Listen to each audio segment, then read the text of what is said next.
उशिरामुळे व ही माझी मैत्रीण मिळाली होती. सर्वप्रथम व्यासपीठावर उपस्थित असलेले सर्व मान्यवर विद्यार्थी मित्रांनो, जिजाऊंचा पुत्र प्रौढ प्रताप पुरंदर क्षत्रिय कुलावत अंश श्रीमंत योगी राजाधिराज योगीराज अखंड भारताचे आराध्य दैवत छत्रपती शिवाजी महाराजांच्या जयंती निमित्ताने तुम्हा सर्वांना हार्दिक शुभेच्छा. आज आम्ही शिवाजी म्हणजे काय या विषयावर आपल्याशी थोडे बोलणार आहोत. त्याआधी आम्ही प्रशासनाचे आभार मानू इच्छितो की त्यांनी आम्हाला आजच्या शुभ दिनी बोलण्याची संधी दिली. तर लावण्या, शिवाजी म्हणजे काय ग? अगं, शिवाजी म्हणजे फक्त एक राजा नाही, तर कोटी देवतांची हजारो मंदिरे असतात. कोटी देवतांची हजारो मंदिरे असतात, पण एकही मंदिर नसताना जे कोटींच्या हृदयात राज्य करतात त्यांना छत्रपती शिवाजी महाराज असे म्हणतात. अरे वा लावण्या, तू जर अगदी 4 ओळींमध्ये शिवाजी म्हणजे काय हे पटवून दिले. आता मुलांनी मला जरा सांगतात की मराठी कोणाला म्हणायचे? अगं, महाराष्ट्रात राहणारे सर्व जाती धर्मांचे लोक म्हणजेच मराठे. एकदा शिवाजी महाराज काय म्हणाले होते, कोणी वाट चुकला तर त्याला सत्याचा मार्ग दाखवा, कोणी नडला तर त्याला मराठीची जात दाखवा, कोणी नडला तर त्याला मराठीची जात दाखवा. खरंच ग, खूपच छान. मराठ्यांचा जो भगवा आसमंत आहे, कृपावंत आहे, दयेचा वसंत आहे, ज्यांच्या कुशीतून स्वराज्याचे स्वप्न उद्यास आले त्या राजमाता मासाहेब जिजाऊ. पण मुलखामध्ये राहून स्वराज्य निर्मितीचे स्वप्न पाहणारे स्वराज्य संकल्पक शहाजीराजे भोसले आणि ज्यांचा इतिहास आठवला की डोळ्यात पाणी आणि अंगावर शहारे आल्याशिवाय राहत नाही, ते म्हणजे छत्रपती शिवाजी महाराज. होय चालू. अगं, पित्याने निर्माण केलेले स्वराज्य त्याचे फक्त रक्षणच नाही केले तर ते 10 पटीने वाढवलं असे ते शंभूराजे. आजच्या दिवशी तेजस्वी तारा चमकला, शिवनेरीवर तोफांचा गडगडाट झाला आणि माझा राजा जन्मला, माझा शिवबा जन्मला. अरे, या दिवशी माझा राजा जन्मला. देव माझा शक्तीचा, सामर्थ्य आणि युक्तीचा, शत्रू हा गनिमाचा, कैवारी हा जनतेचा, जानता राजा हा रयतेचा, जानता राजा हा रयतेचा. अरे, महाराजांनी सर्वांना एकत्र करून स्वराज्याचे तोरण बांधले, याबद्दल मी थोडे बोलू इच्छिते. 65 किलोची तलवार वागवतो त्याचं नाव यसाजी. 2000 शत्रूंची एकटा जिंकतो त्याचं नाव बाजी. हात तुटला तरी शत्रूंची झुंजत राहतो त्याचं नाव तानाजी. 8 तासा घोडा दिल्लीवरून पुण्याला घेऊन येतो त्याचं नाव संताजी. शत्रूच्या छावणीत घुसतो, छावणीचा मुकुट तोडून आणतो त्याचं नाव धनाजी. दाणा वागाला सामोर जातो, त्याला हुबा फाडतो त्याचं नाव संभाजी. आणि या सर्वांना एकत्र करून स्वराज्याचे तोरण बांधतो त्याचं नाव शिवाजी. शिवाजी म्हणजे काय? शिवाजी नावाचा पूर्ण अर्थ सांगायला गेलं तर शि म्हणजे शिकणे, वा म्हणजे वागणे, जी म्हणजे जीवन जगणे.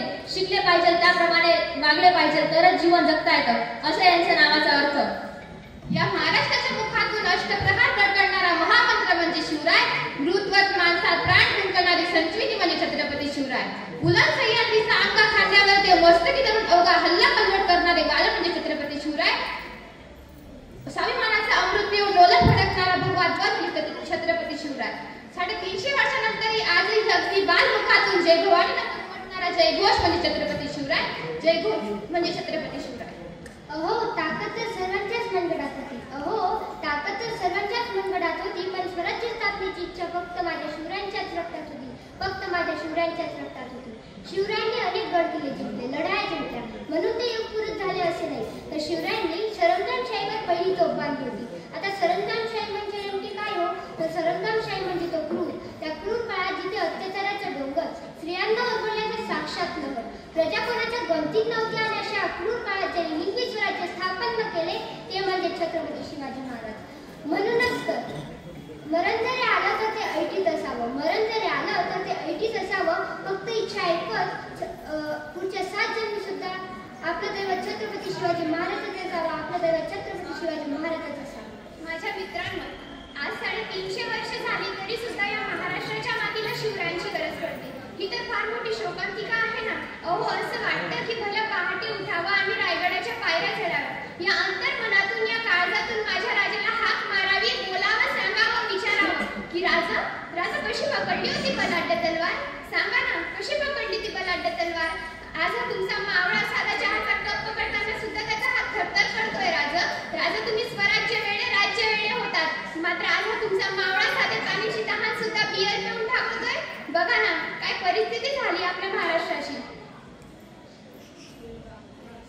कलम नव्हते, कायदा नव्हता, तरीही सुखी होती प्रजा. कलम नव्हते, कायदा नव्हता, तरीही सुखी होती प्रजा. कारण सिंहासनावर बसला होता माझा छत्रपती शिवाजी राजा, माझा छत्रपती शिवाजी राजा. मित्रांनो, अनेक दरबारांची नाचगाणी ही शोभा असायची, पण माझ्या राजाच्या दरबारात कधीही नाचगाणी झाली नाही. पण स्त्रियांना माता आणि भगिनीचा दर्जा दिला गेला. म्हणूनच तर म्हणतात ना, जिथं स्त्रियांचा आदर केला गेला नाही तिथं जिथं रामायण व महाभारत घडलं आणि जिथं पर स्त्रियांचा देखील आदर केला गेला, तिथं शिवचरित्र घडलं, तिथं शिवचरित्र घडलं. एकदा director of West Bengal police Rajiv Kumar यांना विचारण्यात आले की हु इज छत्रपती, तेव्हा ते म्हणाले he is a god for us. वेदांत मराठी वीर दौडले साथ, that is like a man with a courage, he is an army. हर तलवार पर छत्रपति की कहानी है. ये डायलॉग का हर तलवार पर छत्रपति की कहाणी है, तभी तो पूरी दुनिया उनकी दीवानी है, तभी तो पूरी दुनिया उनकी दीवानी है. आता शिवाजी म्हणजे काही कन्सेप्ट क्लिअर झाले, पण नेमकी शिकवण काय होती ग महाराजांची? शिकवण तर एका युद्धात अनाजी पंत त्यांच्या सेनेसोबत मुस्लिम बायकांवर हल्ला करू लागले.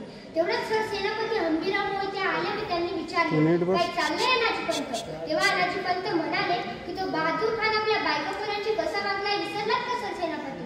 तेव्हा सर सेनापती हंबीराव मोहिते म्हणाले त्या बहादूर खानाला त्याचा बाप कोण हाय ते माहित नाही, पण आपला बाप तिथे रायगडावर बसलाय त्याचं काय शिकवण आहे त्याची.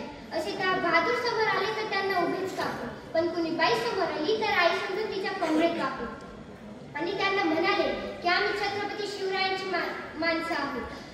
आया बहिणीवर तलवार उचलणं हा आमचा धर्म नाही. शिवजयंती यासाठी साजरी करायची कारण छत्रपती शिवाजी महाराज होते म्हणून आज सुरक्षित आहे आपले मंदिरावरचे कळस. छत्रपती शिवाजी महाराज होऊन गेले म्हणून आज बघतो आपण आपल्या दारासमोरची जी पवित्र अशी तुळस आहे ती आज सुरक्षित आहे. छत्रपती शिवाजी महाराज म्हणून आपण बघतो आज सुवासिनींचे कपाळ. छत्रपती शिवाजी महाराज होऊन गेले म्हणून आपण बघतो हिंदवी स्वराज्याची सुंदर अशी सकाळ, हिंदवी स्वराज्याची सुंदर अशी सकाळ. एक मित्रांनो एक विनंती आहे की महाराजांचे जर लॉकेट गळ्यात घालायचे असतील तर आपले वर्तन चुकीचे होणार नाही याची काळजी घ्या. महाराजांचे जर अंगठ्या बोटात घालायचे असतील तर आपले बोट कोणाचा द्वेष करण्यासाठी उचलायला नको याची काळजी घ्या. महाराजांचे जर नाव तोंडात आणायचे असेल तर आपल्या तोंडातला कोणताही वाईट शब्द येणार नाही याची काळजी घ्या. आणि महाराजांचे जर नाव तोंडात महाराजांना जर समजून घ्यायचे असतील तर महाराजांची पुस्तके वाचा. असा आपला हृदयातील राजा आपला सूर्य 3 एप्रिल 1680 रोजी मावळला. तो दिवस म्हणजे जगातील सर्वात काळा दिवस. जेव्हा मुस्तैद खान यांना शिवाजी महाराजांच्या निधनाची बातमी कळली तेव्हा त्यांना वाटले की ही बातमी जर आपण औरंगजेबाला सांगितली की ते खूप खुश होतील. तेव्हा ते धावत औरंगजेबाकडे गेले आणि म्हणू लागले आलमपना आलमपना बडी खुशी की खबर है. तेव्हा औरंगजेब म्हणाले क्या हुआ. तेव्हा मुस्तैद खान म्हणाले वो शिवा मर गया, वो शिवा मर गया, आलमपना शिवा मर गया. तेव्हा औरंगजेबाच्या चेहऱ्यावर आनंद दिसण्याऐवजी दुःख दिसले. त्याने आपल्या खुदाला नमाज अदा केला आणि म्हणू लागला अल्लाह तेरी जन्नत के दरवाजे खुले रखना, तेरा नेक बंदा तेरे पास आ रहा है. एक राजा जो रयतेसाठी जगला, एक योद्धा जो अन्यायाविरुद्ध लढला, एक नेता जो लोकहितासाठी जगला, एक असामान्य माणूस ज्याने गुलामी नाकारून स्वराज्याला जन्म दिला, एक असामान्य माणूस ज्याने गुलामी नाकारून स्वराज्याला जन्म दिला. फुलांचा इतिहास फळांनी लिहिला, रात्रीचा इतिहास चांदण्याने लिहिला. आजही आम्ही स्वाभिमानाने जगतो कारण आमचा इतिहास छत्रपती शिवरायांनी लिहिला, आमचा इतिहास छत्रपती शिवरायांनी लिहिला. शेवटी एक सांगू की चंड जो प्रचंड है